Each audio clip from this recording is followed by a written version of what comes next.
सलामवालेकुम। तो हम नंबर्स के पास्ट वर्ड्स करते हैं P2 के, सही है। तो स्टार्ट में ये तीन टॉपिक्स मर्ज हुए हैं, नंबर्स, एस्टिमेशन और इंडाइसिस। इन तीनों में से मैंने अपने चैनल पर नंबर्स करवा दिया है कंप्लीट, और इंडाइसिस करवा दिया है। एस्टिमेशन अभी बाकी है, अभी करवाना है एस्टिमेशन, ठीक है।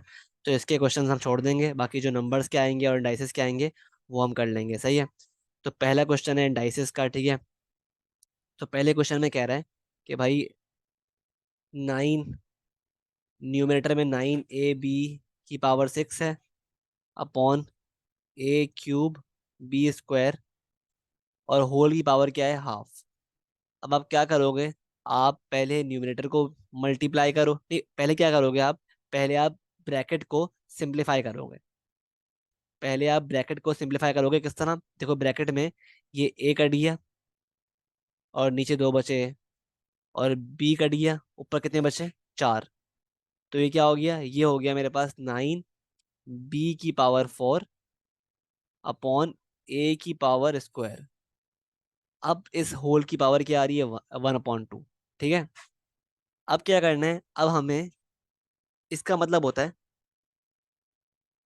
तो हम अब देखो क्या बचा, ये यहाँ 9b की पावर 4 अपॉन a² की पावर 1/2, सही है। इसका मतलब हुआ कि जो हाफ है ना, वो न्यूमरेटर से भी मल्टीप्लाइड हो रहा है, जो पावर है, और डिनोमिनेटर से भी मल्टीप्लाई हो रही है, कुछ इस तरह, ठीक है। तो कर दो मल्टीप्लाई इसको। इसका मतलब ये हुआ कि 9b हाफ से है, और b की पावर 4 भी हाफ से मल्टीप्लाइड है, ठीक है। और नीचे a की पावर 2 मल्टीप्लाइड बाय हाफ, ये हो गया, सही है। अब देखो अगर मैं 9 को लिखूं 3 की पावर स्क्वायर में, तो इससे मेरे पास क्या हो जाएगा, इससे मेरे पास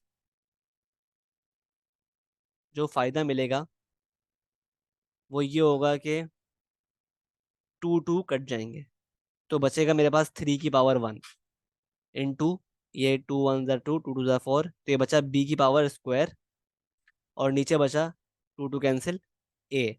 तो मेरे पास सिंप्लीफाई होकर आंसर आ गया पूरा 3b² अपॉन a, ठीक है। तो इस तरह हमने सॉल्व कर लिया। मूविंग फॉरवर्ड, अगर मैं बात करूं पार्ट बी की, तो पार्ट बी में बोल रहा है, सिंप्लीफाई करने को कह रहा है। तो देखो न्यूमरेटर में q² दिया हुआ है, -q³ अपॉन 3 - 3q। तो आप क्या कर लोगे, you will take common hair, सही है। अगर आप न्यूमरेटर में से कॉमन लो q², तो क्या बच गया, 1 - q, ठीक है। अगर आप डिनोमिनेटर में अगर आप डिनोमिनेटर में लोगे 3 कॉमन, तो क्या बचा डिनोमिनेटर में, 1 - q। तो इससे क्या हुआ, ऊपर और नीचे 1 - q कट गए, तो क्या बचा, नहीं बचा बाद में q² अपॉन 3। तो ये आपका आंसर है, q² अपॉन 3, सही है। तो बस इस तरह करना था आपको। अब moving on to part, sorry, question 2। Question 2 में बोल रहा है right 540 as the product of its prime factors. तो ये मैंने करवाया आपको, किस तरह करते हैं, ये किस तरह करते हैं भाई, कि आप ना इसका ले लो, 540 का ले लो एलसीएम, 540। तो ये 2 2 ज़ा 270, 2 2 70 ज़ा 540, ठीक है। और 2 1 ज़ा 2, 2 3 ज़ा 6, 2 5 ज़ा 10, ठीक है। तो और अब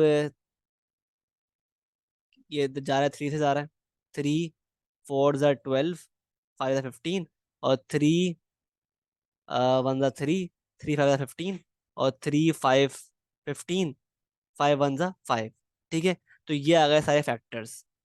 अब इसको लिखना किस तरह है, इसको लिखेंगे इस तरह कि 540 बराबर है किसके, 2 2 बार आ रहा है तो 2 की पावर स्क्वायर इंटू 3 की पावर क्यूब, और 5 एक बार ही आ रहा है तो 5 की पावर 1, सही है। तो 5 एक बार ही है, तो ये आपका आंसर हो गया। ये बेसिकली आपका आंसर हो गया, 2 की पावर स्क्वायर इंटू 3 की पावर क्यूब इंटू 5, ठीक है। ये है 540 as the product of its prime factors, ठीक है। तो आई होप बात क्लियर है, सही है। ये तो रब कर देते हैं ताकि क्वेश्चन क्लियर हो हमें। सही, आई होप बात क्लियर है यहाँ तक। अच्छा, पार्ट टू में क्या बोल रहा है? पार्ट टू में क्या बोल रहा है? p is the smallest possible integer such that 540p is a square number. Find under root 540p, giving your answer as the product of its prime factors.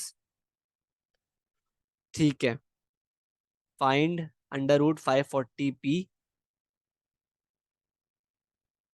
अच्छा, अब इसके लिए पहले क्या करना है आपको? पहले ही करना है, देखो उसने कहा भाई कि 540p जो है ना, ये स्क्वायर नंबर है, ठीक है? मतलब इसका स्क्वायर रूट जो होगा ना, इसका स्क्वायर रूट, वो क्या होगा? Whole number.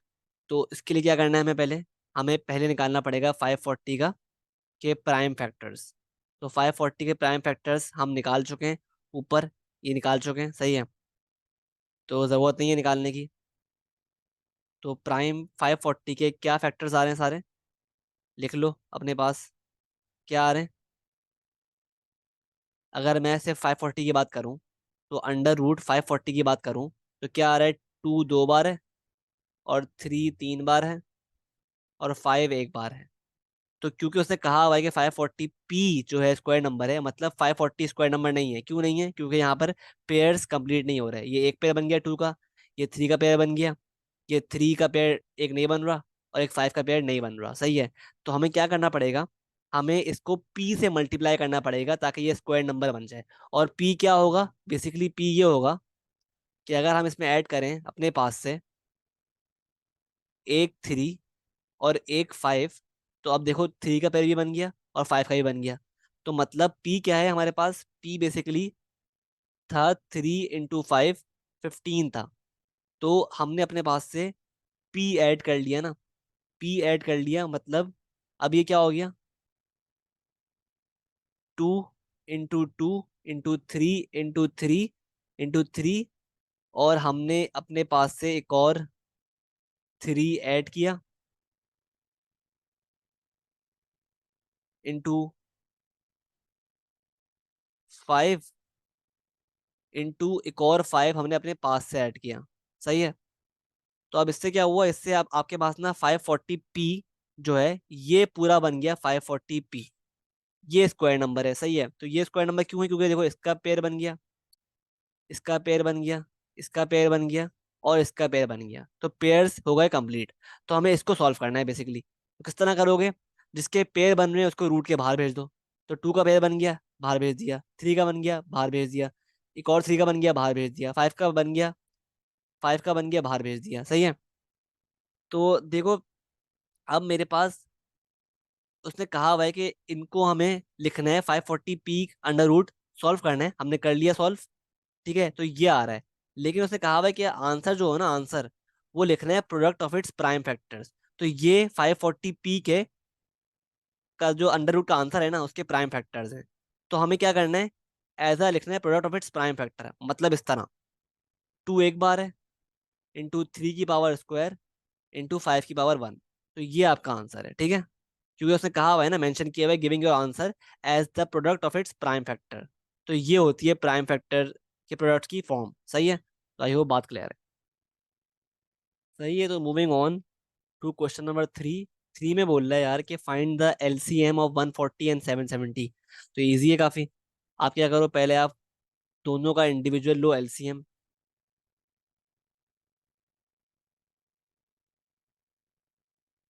तो 140 का लेते हैं पहले।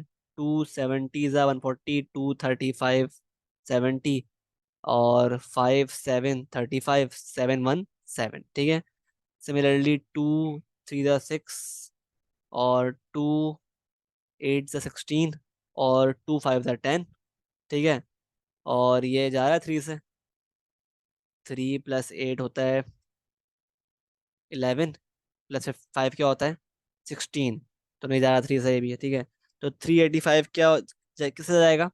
385 जा रहा है मेरे पास 5 से, सही है?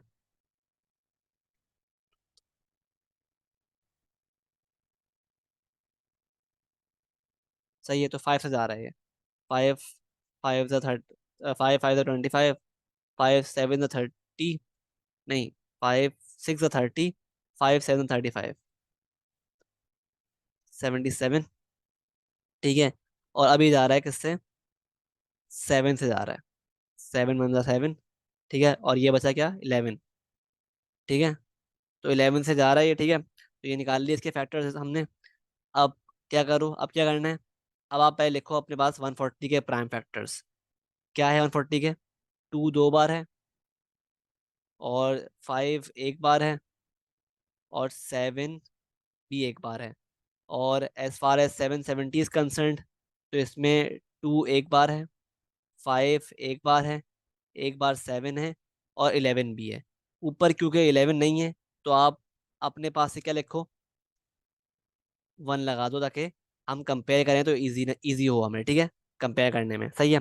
अब देखो एलसीएम के लिए आपको पता है यार, we compare the prime factors of the two numbers, और हम पिक कौन सा करते हैं, जो कि दोनों में से सबसे ज्यादा बड़ा हो।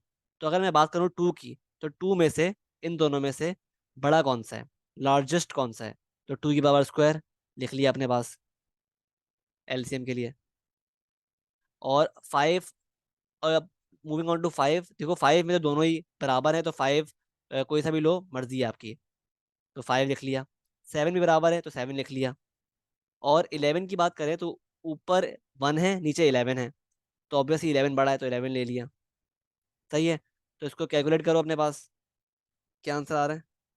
इसको मैंने कैलकुलेट किया, तो मेरे पास आंसर आ रहा है,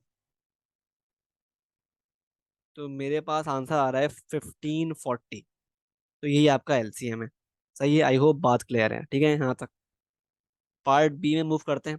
पार्ट बी में क्या है, rectangular field measures 450 by 306 meters. ठीक है, the whole field is divided into identical square square plots with no land remaining. ठीक है, find the largest possible side length for the squares.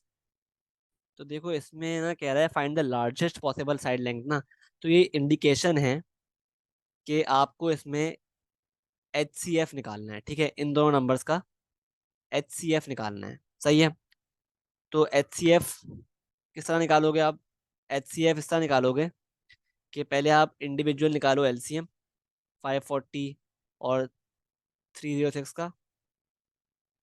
ठीक है, तो क्या हो जाएगा, 2 2 ज़ा 4, 2 2 ज़ा 4, 2 5 ज़ा 10, ये हो गया 3 7 ज़ा 21, 3 5 ज़ा 15, और ये हो गया 3 2 ज़ा 6, 3 5 ज़ा 15, 5 5 ज़ा 25, 5 1 ज़ा 5। ठीक है, और इसका क्या हो गया, 2 1 ज़ा 2, 2 5 ज़ा 10, 2 3 ज़ा 6। ठीक है, और ये जा रहा है 3 5 ज़ा 15, 3 1 ज़ा 3, और ये 3 1 ज़ा 3, 3 7 ज़ा 21, और ये जा रहा है 17 1 ज़ा 17। ठीक है, अब क्या करना है, नेक्स्ट स्टेप, आप लिखो दोनों के प्राइम फैक्टर्स। तो इसके क्या हो रहे हैं, 2 एक बार, 3 दो बार, और 5 भी 2 बार। और इस केस में 2 एक बार, 3 दो बार, और 5 तो है नहीं, तो 1 लिख लो, और 17 एक बार। सही है, अब इसका निकालना है हमें एच सी एफ। तो एच सी एफ निकालने के लिए हम जब कंपेयर करते हैं, we pick the smaller number.